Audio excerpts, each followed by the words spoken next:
Here we the S439, made by Satoru Yatsuda for Deviser Guitars Japan at the Asuka plant. As you can see, it features exotic materials. You've got a beautiful top wood there, quilted maple. You've got a two-piece ash back, which is stained in such a way that the grain is accentuated. It's fantastic. The bridge on this one is an STR custom shop. This is a regular string-through type bridge. Many of the other instruments actually have a top-loading bridge. This one's a bit different though. The pickups are custom shop. They're custom shop STR pickups, jazz pickups. Here's detail on the headstock. You can see the beautiful pearl inlay there for the STR logo. And looking down the neck there, you can see that the inlays there are actually ebony inlays with little gold circles around them. There's more detail on the back there. You can see it's 4 bolts construction there. You've got it, which makes it very access the upper frets. On this model, the preamp is an Aguilar OBB3, offering you a wide variety of tones. You've 3-band EQ, you've got a master tone, you've got a mid switch, you've got active passive mode, volume and balance. Here's the back of the headstock. As you can see, it has high-end Goto tuning heads in chrome, and more detail at the back of the headstock. There's a beautiful heel there, which is in I think that's mahogany or walnut wood. Absolutely gorgeous instrument. It performs very well, and the top wood on the fretboard is flame maple, which looks absolutely stunning. It's a stunning instrument, and it sounds so to great. demonstrate this, I'm going to do a little bit of a slap loop here. I've got it in active mode, and I've got the EQ treble emitter at notch. Bass is about a quarter above notch, so 3/4 of the way around on the dial. Just to give it a little bit of extra kick. Pickup's balanced, and volume is full up. Active mode, and the mid switch is turned off. So let's give it a shot.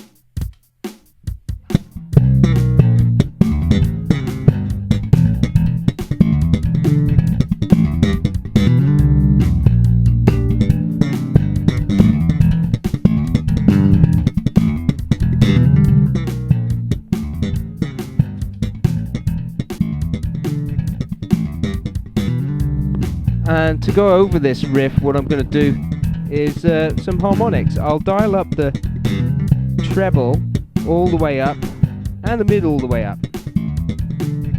We'll stay balanced and just play some harmonics.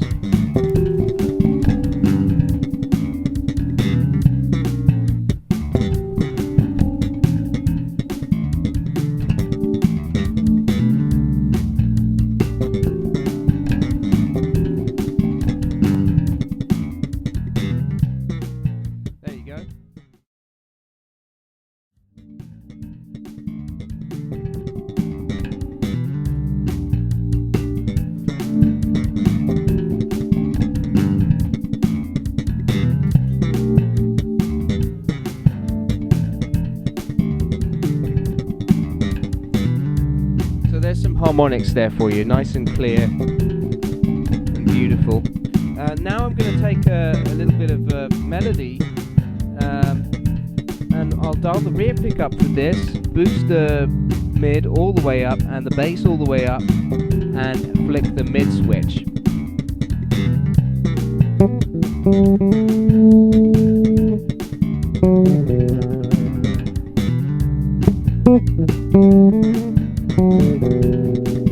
Do that to start with.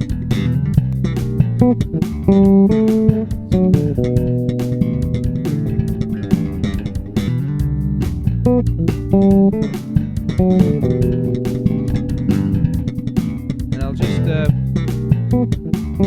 I'll harmonize that.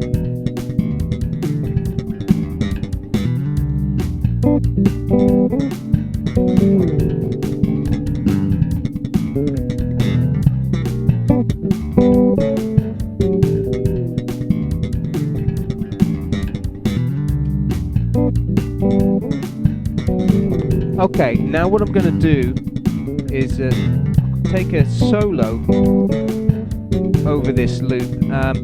Right now we are on the rear pickup and we have mid dialed right up, bass dialed right up, and we have the mid switch on.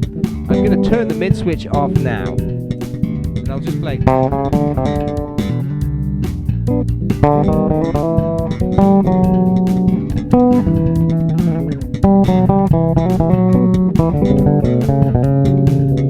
That's with the mid switch off. Let's turn it on.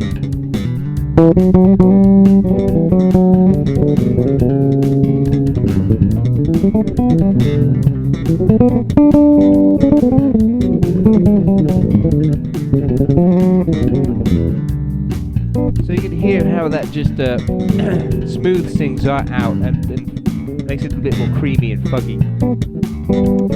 Still, if you turn the mid switch off and you use the master tone, turn that right down, this is the sound you get.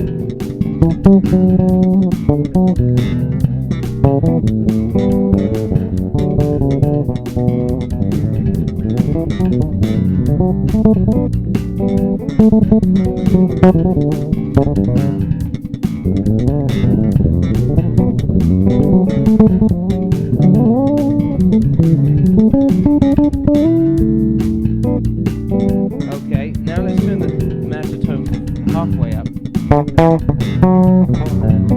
So we get a little bit more definition.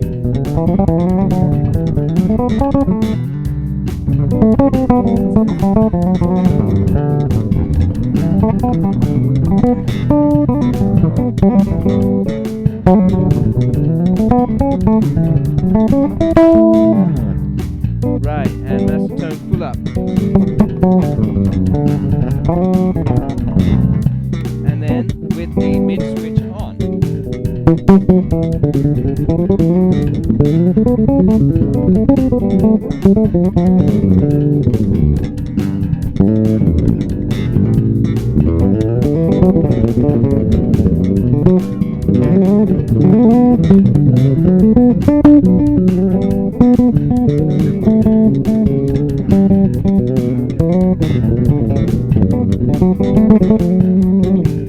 There you go. So definitely the mid switch really gives it that cream. Love it.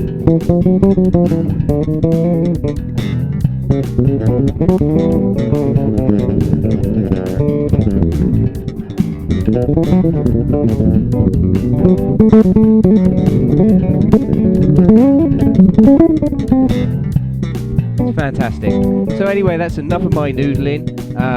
Next we'll have a look at the slap tone as it is without any backing track.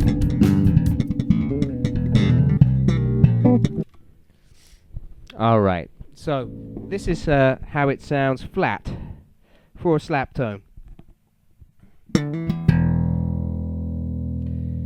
And now let's boost the bass. So this is active, pickups balanced, and flat EQ. Boost the bass all the way up. Get that. Boost the mid. Get that. Boost the treble. You get that. Turn down the master tone. You get that. Master tone midway up. Get that. And then we already heard master tone all the way up. Let's try the same thing in passive mode. So now we're in passive mode, master tone is full up, pickups are balanced.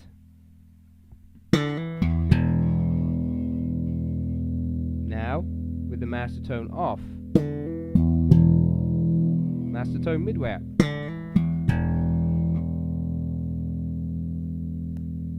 Okay, now on the front pickup, same thing. That's master tone full up. Master tone off. Master tone all the way up. Sorry, midway. Not all the way up. That's what you get. Rear pickup. Let's play some with the master tone full up. Let's play some jazzy stuff.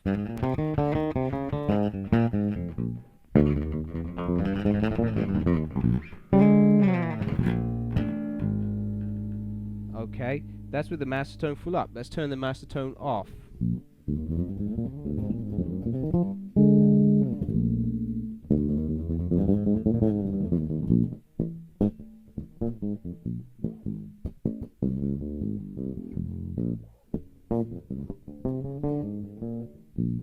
There you go. And midway up.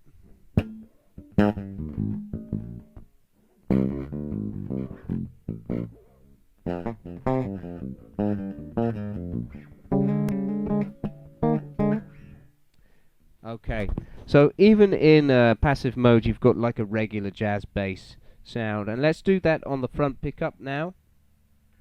Master tone full up.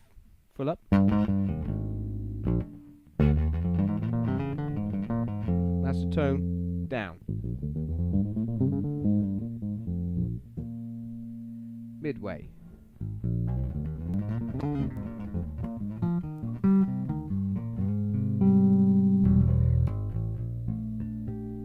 Okay, and yeah, I think we covered all of that now. And then finally, just to finish my demonstration, I'll do some tapping at an optimum EQ setting in active mode. For those of you that do tapping, I think the optimum mode on this machine is, this beast, is to boost the bass just a little bit, have it maybe 3/4 of the way around on the dial. Same with the mid. Leave the treble at notch and have the master tone full up. And this is the kind of sound you get.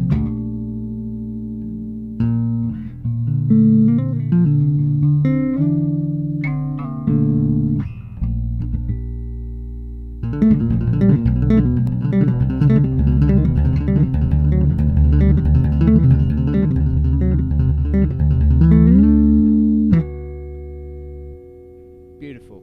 It's a beautiful instrument. You've got all the tone you could possibly want to come out of one instrument. And the difference between this and the LS range, well, let's see. The LS range tends to have 24 frets for starters. This range has 21, like a standard jazz bass does. The bridge is different as well. Rather than having a top-loading bridge, this one has a string. You have to string it through the bottom of the bridge there. Not to be confused with a string-through body. It's a string-through bridge. The body is not string-through. The hardware on this is in chrome, whereas on the LS range it tends to be in gold or black.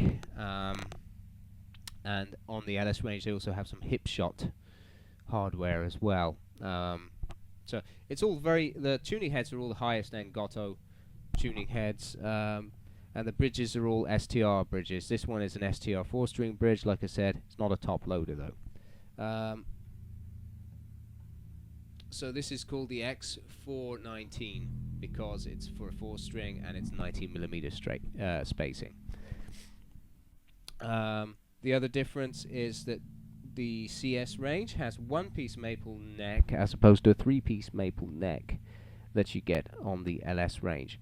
Also, I think maybe you can get it in the CS range if you order it, but because a lot of STR basses can be order-made. But so far in stock, the ones that there are, I think the CS range does not have the thermo wood. However, even so, the drying process which is used to treat the wood, especially for the neck, it's a very long process to ensure that the instrument is very stable in different climatic situations. So that's a really good point. Also, another difference is that the CS range has an exotic top wood, but no exotic back wood. The back is plain ash. In this case, you can see on the back there. It's a beautiful stain. The graining is absolutely gorgeous. They've accentuated the grain in this as well. So some of the grain comes out looking black. which is a really beautiful touch. You can see that on the photograph, the slideshow at the beginning of this review. Anyway, so that's it. Essentially, those are the main differences. And I think for my preferences, personally, if I could have any of the STR basses, I'd need 24 frets, so probably LS range would be my choice. But this is absolutely gorgeous. It's a 33-inch scale, this one is, because it's a 439. So 439 means 4 strings, 3 means 33-inch scale, 9 means 19 millimeter bridge spacing. So that's how they code their instrument names at STR. Anyway, yeah, I mean, again, it's an instrument that would surpass my expectations completely. I'm sorry, I'm having trouble talking. I've had this head cold for days. Please excuse me. not very. Yeah, I'm not very cognitive at the moment. But anyway, I hope that I've been clear enough in my explanation of this STR 439 bass, CS 439. And lovely instrument. If you're interested in them, give me a holler, okay? Thanks for watching.